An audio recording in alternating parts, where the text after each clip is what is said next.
கேள்வி பார்வையாளருக்கு வணக்கம். இந்த நேர்காணலில் நாம் சந்திக்க இருக்கும் சிறப்பு விருந்தினர் அண்ணா திராவிட மக்கள் முன்னேற்ற கழக பொதுச் செயலாளர் வழக்கறிஞர் பசும்பொன் பாண்டியன் சார். வணக்கம். வணக்கம். இன்றைய தினம் தமிழ்நாட்டினுடைய ஒரு 23 அமைச்சர்கள் பதவியேற்றிருக்காங்க. ஏற்கனவே முதலமைச்சர் விஜய் அவர்களோட சேர்ந்து ஒரு 10 அமைச்சர்கள் பதவியேற்றிருக்காங்க. இன்றைய தினம் 23 பேர் இருக்காங்க. அதுல பட்டியல் சமூகத்தை சேர்ந்தவர்கள் 7 பேரும், பார்ப்பனிய பிராமணிய சமூகத்தை சேர்ந்தவங்க 2 பேரும் பதவியேற்றிருக்காங்க. தற்போது இது தமிழ்நாட்டு அரசியல்ல பேசுபொருள் ஏற்படுத்தி கொண்டிருக்கிறது. எப்படி பாக்குறீங்க சார்? ஒரு பேசும் பொருள் ஏற்படுத்தல. ஏன்னு கேட்டா, தமிழுக்கு தொண்டு செய்யும் தமிழுக்கு தடை செய்யும் நெடுங்குன்றம் தூளாய் போகும். எங்கள் வாழ்வும் வளமும் மங்காத எங்கள் தமிழ் மொழி, யாமறிந்த மொழிகளிலே தமிழ் மொழி போல் இனிதாவது எங்கும் காணும் சொல்ற தாவேகா தற்கூரி ஆட்சிக்கு வந்ததுக்கு பின்னாடி பதவியேற்பு விழாவிலேயே தமிழ் 3வது வரிசைக்கு போச்சு. முதலமைச்சர் பதவி வைக்கிற அன்னைக்கு உடனே கண்டன பதிவில் போட்டான். ஆதவ அர்ஜுனா சொன்னாரு, இனிமே இந்த தவறு நடக்கின்றாது. அன்று மாலையிலேயே நடந்த கருப்பையா அவர்கள் தற்காலிக சபாநாயகர் நடந்த நிகழ்ச்சியிலையும் தமிழ் 3வது வரிசைக்கு தள்ளப்பட்டது. சரி, இனிமேல் அந்த தவறு நடக்காது அப்படின்னு சொன்னாங்க. இன்னைக்கு பார்த்தா இந்த அமைச்சரவையில் முதல் கோணல் முற்றும் கோணல். இன்றைக்கும் தமிழ் 3வது வரிசைக்கு தள்ளப்பட்டது. கடைசியாகவும் தமிழ் மொழி பாடலே நிறுத்திட்டாங்க, ஜனகணமோட முடிச்சுட்டாங்க. அதே மாதிரி நம்முடைய தமிழ்நாட்டுடைய இலட்சணை இல்லை, சின்னம் இந்தியாவுடைய சின்னம் தான் வச்சிருக்காங்க அந்த நிகழ்ச்சியில. இதுல இருந்து RSS உடைய குழந்தை விஜய், RSS தட்டி கேட்கிற துணிவில்லாதவர், ஒரு தமிழ் பாட்டை தமிழ் தாய் வாழ்த்த முதல்ல பாட வைக்கிறதுக்கு துணிவில்லாத ஒரு முதலமைச்சர் நாட்டுக்கு தேவையா? என்ன பதவி? மந்திரி பதவி. 23ஆம் புலிகேசி படத்துல வர்ற மாதிரி இந்த அமைச்சரவை. இது அமைச்சரவையா? புலிகேசி படம் மாதிரிதான் இருக்கு அமைச்சரவை. அதனால ஒரு பிம்பத்தை உருவாக்குகிறார். அவங்க எப்படி பிரச்சாரம் பண்ணாங்க தெரியுமா? விஜயே ஒரு தலித்துன்ற மாதிரி தான் மறைமுகமா அவங்க வாட்ஸ்அப் உள்ள பிரச்சாரம் பண்ணாங்க. தலித் சமுதாயத்துக்கு என்னைக்காவது குரல் கொடுத்திருப்பாரா? இடஒதுக்கீட்டு குரல் கொடுப்பாரா? அந்த சமூகம் முன்னேற வேண்டும் என்பதற்காக திராவிட இயக்கம் ஆரம்பிக்கப்பட்டதே சேரிகளில் தான். அம்பேத்கரை தமிழகம் அறிவதற்கு முன்பாகவே சேரிகளில் திராவிட இயக்கம் தான். ஆண்டான் அடிமை கூடாது, ஆணவ படுகொலை கூடாது, இந்த மண்ணில் நீயும் நானும் ஒன்று, ஒரே ரத்தம் என்று திராவிட இயக்கம் தான். நீங்க சொல்ற மாவட்ட செயலர் அவர் தாலை மு கருணாநிதி என்கின்ற ஒரு தலித் சகோதரை ஒன்றுபட்ட பண்ணையார்களும் நிலக்கலார்களும் ஆணவ சாதிக்காரர்கள் ஊர்ல திமுக MP ஆக்கி அவருக்கு மாவட்ட செயலாளர் பதவி கொடுத்து அழகு பார்த்து இயக்கம் திமுக. OP ராமனுக்கு மின்சாரத்துறை கொடுத்து அழகு பார்த்து இயக்கம் திமுக.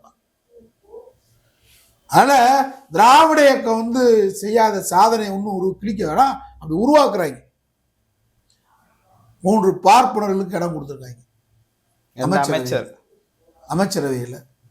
அப்ப என்ன அது அமைச்சர் 19 மாவட்டத்துக்கு பிரதிநிதித்துவமே இல்லை, அமைச்சரவை பிரதிநிதித்துவமே இல்லை. 8 மாவட்டத்தில் இவங்க தோத்து போயிட்டாங்க. 8 மாவட்டத்தில் ஒரு சீட்டு கூட தாவேகா வரல, அந்த கட்சி வரல. ஆனா 19 மாவட்டத்துக்கு தமிழ்நாட்டில் பிரதிநிதித்துவம் அமைச்சரவே இல்லை. எவ்வளவு மோசமான நிலைமை பாருங்க. இந்த ரீல்ஸ் போட்டு ஆடிட்டு தெரியக்கூடிய ஆர்கேனர்ல வெற்றி பெற்ற ஆளுக்கு, ரீல்ஸ் போட்டு மோசமா பெண்களை இழிவுபடுத்தக்கூடிய ஆளுக்கு நிதியமைச்சர் பதவியா? கிளுகிளுண்டு ஆக போகுது நாடு. என்ன கூத்தாக போதோ தெரியல. அதான் ஏற்கனவே சொன்ன மாதிரி காங்கிரஸுக்காரங்களுக்கு 2 பேருக்கு அமைச்சர் பதவி. இது தேவையா? அமைச்சர்ன்ற அர்த்தம் தெரியாதெல்லாம் இன்னைக்கு அமைச்சர் ஆக்கிருக்கீங்க. சாதாரண சாமானியமான பின்புலத்தில் இருந்தவர்கள் அமைச்சராக வேண்டும். ஆனா அதை வரவேற்கிறேன். சாதி மதங்கள் கடந்து நம்முடைய தோழர்கள் ரத்த உறவுகள் அமைச்சரான வரவேற்கிறேன். ஆனா முட்டாள் அமைச்சராக இருந்து என்ன ஆக போகுது? அறிவே இல்லாத அமைச்சராக போட்டு என்ன போகுது? அறிவு கட்டவங்களை அமைச்சராக்கி நம்ம முதலமைச்சருக்கே ஒன்றும் தெரியல. ஏன்னா தமிழுக்கு முக்கியத்துவம் கொடுக்காம, தமிழ் தாய்க்கு முக்கியத்துவம் கொடுக்காம ஒரு நிகழ்ச்சி நடத்தலாமா? கலைஞர் இருந்தால் நடக்குமா? அம்மா புரட்சி தலைவர் இருந்தால் நடக்குமா? தளபதி ஸ்டாலின் காலத்தில் நடந்துச்சா? துணிவு இல்லாத, துணிச்சல் இல்லாத, ஒரு தன்னம்பிக்கை இல்லாத ஆர்எஸ்எஸ் பெற்ற குழந்தை விஜய். ஆர்எஸ்எஸ் நல்லா விளையாடுறாங்க, அஜெண்டாவை பூரா நிறைவேற்ற போறாங்க. அடுத்து இந்த பிஎம்சி கல்வி திட்டத்தை கொண்டு வர போறாங்க. அமைதியாக நாடு இருக்க போகுதா? குடியரசுத் தலைவர் ஆட்சி வந்துடும், அதனால ஆதரிக்க போறேன்னு சொல்ல போறீங்கன்னு எனக்கு தெரியல. இயந்திரத்தால் வெற்றி பெற்ற, மோசடியால் வெற்றி பெற்ற, ரீல்ஸ் போட்டு வெற்றி பெற்ற, மதச்சார்பின்மை சாயத்தை பூசிக்கிட்டு ஆர்எஸ்எஸ் விஜய் மூலமா உள்ள நுழையுது. எச்சரிக்கையா இருங்கன்றது என்னுடைய கருத்து. ஆனா நாங்க குடியரசுத் தலைவர் ஆட்சி 3 வருஷத்துக்கு இருக்க போகுது. நான் இந்த சப்பக்கட்டு கட்டுறதை என்னால ஏத்துக்கிற முடியல. இது சப்பக்கட்டு. யார முதலமைச்சராக்கணும் தெரிய வேணாமா? இதுல திமுகவும் செய்த தவறு. அவங்க கூட்டணியில் வெற்றி பெற்றவங்க, நாங்க குடியரசுத் தலைவர் ஆட்சி வந்து நாங்க ஆட்சி அமைக்க விடுங்கன்னு ஒரு ஸ்டாலின் அறிக்கை. தாராள ஜனநாயகம். ஒரு தற்கூரிய முதலமைச்சராக்கலாமா? கலைஞர் இருந்தா நடந்துருமா? அது அம்மா இருந்தா நடந்திருக்குமா? இவ்வளவு தாராள ஜனநாயகம் தற்கூரிட்ட காட்ட வேண்டியதில்லை. அவர் பிஜேபி நேரடியாக இறக்கப்பதி என்றைக்கு பிஜேபி திட்டத்தை எதிர்த்து பேசுறாரு? சாதாரண விஷயம். தமிழ் தாய் வாழ்த்த உன்னால ஒரு அரசு நிகழ்ச்சியில, தமிழ்நாட்டில் நடக்கக்கூடிய மந்திரி சபை நிகழ்ச்சியில, முதலமைச்சர் பதவி ஏற்றுக்கிற நிகழ்ச்சியில தமிழ் தாய் வாழ்த்த உன்னால பாட முடியல. முதல்வர் குடிசையில் நின்று இவர் வந்து தமிழை காப்பாற்றுவார், தமிழனை காப்பாற்றுவார், மதச்சார்பற்றுக்கு சொந்தக்காரன் சொல்றீங்களே, எந்த அடிப்படையில் சொல்றீங்கன்னு தெரியல. கங்குங்க பிரிக்கிறான் தமிழ்நாட்டை. என்ன நினைக்கிறான்? அதிமுக சோழி முடிஞ்சிடும். இந்த தேர்தலில் முடிக்க முடியாது. அது எம்ஜிஆர் என்ற புனிதரால் தோற்றுவிக்கப்பட்ட ஒரு மாபெரும் இயக்கம். சாதாரண சாமானிய விளிம்பு நிலை மக்களுக்காக உருவாக்கப்பட்ட இயக்கம். எத்தனை எட்டப்பன் பழனிசாமி வந்தாலும் சரி, எத்தனை சிவி சண்முகம் வந்தாலும் சரி, அது அப்படியே ஊற்று மாதிரி ஊறிக்கிட்டு இருக்கான் அதிமுக, நீர் ஊற்று மாதிரி. அதுக்கு போட வேண்டிய பொதுமக்கள் மாறி இருப்பாங்களே தவிர, கட்சி இன்னைக்கு 2024 நாடாளுமன்ற தேர்தலில் சரியான வேட்பாளரை போடல, சரியா வாக்கு சேகரிக்கல, மாவட்ட சேவை வேலை பார்க்கல. 1 கோடி சில்லற ஓட்டு வாங்குச்சு. இந்த தடவை 1,34,00,000 ஓட்டு வாங்கிருக்கு. அதனால நீங்க நினைக்கிற மாதிரி அதிமுகவை பாஜக RSS நினைக்கிறது சோழியை முடிச்சுட்டோம். அடுத்து திமுகவை கை வைப்போம், திமுகவை தனிமைப்படுத்துவோம். ஏன் காங்கிரஸ் இல்லாம திமுக இந்தியாவில் தன்னை முன்னிறுத்த முடியாதா? அவரு சந்திரசேகர் ராவ், நம்முடைய மேற்கு வங்காள மம்தா பானர்ஜி, அகிலேஷ் யாதவ் போன்றவர்கள்லாம் ஸ்டாலின் அவர்கள் இந்தியாவுக்கு வழிகாட்ட வாங்கன்னு கூப்பிட்டு இருக்காங்க. ஆனால் இந்த காங்கிரஸ் செத்த காங்கிரஸ், இனிமே காங்கிரஸ் இந்தியாவில் என்னைக்கு எதிர்க்காது. அதுக்கு உயிரோட்டம் கொடுத்தது தமிழ்நாட்டில் திமுக, அதன் தலைவர் ஸ்டாலின். காங்கிரஸ் இருக்கக்கூடிய மூத்த தலைவர்களே ராகுல் காந்தியை பிரதமர் ஒத்துக்கிற மாட்டேன் போது, இந்தியாவில் கூட பிற மாநில கட்சிகள்லாம் ராகுல் காந்தியை ஒத்துக்கிற மாட்டேன்னு சொல்லும் போது, 2 முறை இந்தியாவுக்கே முதல் குரலாக ராகுல் காந்தி தான் இந்திய நாட்டின் பிரதமர் என்று அறைகோள் விட்ட ஸ்டாலினுக்கு 24 மணி நேரத்தில் ரிசல்ட் வந்து 24 நீங்க முதல்ல குத்திட்டு போற காங்கிரஸை இனிமே எந்த காலத்தில் ஏற்றுக்க கூடாது. அந்த காங்கிரஸ் மதச்சார்பின்மைக்காக இங்க போற மாதிரி நடிக்குது. அதை அனுமதிக்குது RSS. இந்தியாவுல காங்கிரஸ் கட்சி அழிக்க நினைக்குது, இந்தியாவுல காங்கிரஸ் வரக்கூடாது நினைக்குது.